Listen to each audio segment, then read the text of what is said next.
Voilà, précisons, c'est Florent Germain qui nous informe. La ligne de défense de Longoria, il était présent physiquement.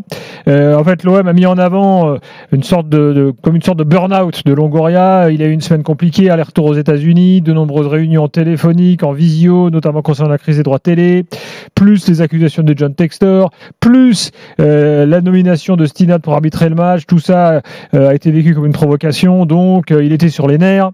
Voilà, Longoria a dit moi, je suis dévoué au football français, vous le savez, depuis plusieurs années. Il a tenté également de justifier le mot corruption. Il a dit, vous savez, en espagnol et chez nous, corruption, ça ne veut pas forcément dire échange d'argent, donc c'est pas un mot aussi fort. Enfin bon, ils ont tenté de se défendre, mais voilà, la décision a été prise.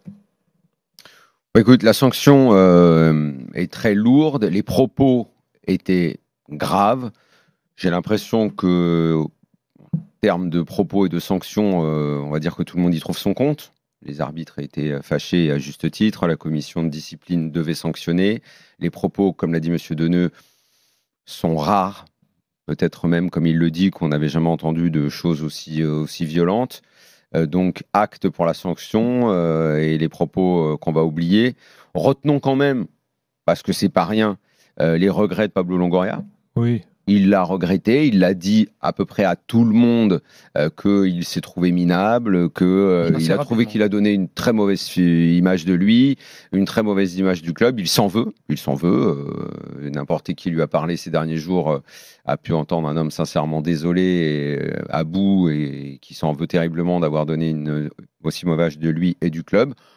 Bon voilà, maintenant c'est fini, 15 matchs, on passe à autre chose. À la limite, c'est plus sur la sanction qu'il faut s'interroger parce que 15 matchs pour un dirigeant, bon, rien ne va l'empêcher d'aller en tribune voir les matchs. C'est quoi la sanction finalement? C'est quoi c'est de ne pas descendre, pas de vestiaire, pas de tunnel, pas de contact avec les officiels. Voilà, mais au final, c'est ça. Quoi. Mais sur le membre du CA, etc., ça a une incidence ou pas? Mais ça serait complètement débile parce qu'en ce moment, avec la crise qu'il y a dans le football français. Mais c'est le cas ou pas? Je ne crois pas, Gilbert. Je ne crois pas que. Tu vois, demain, il y a un.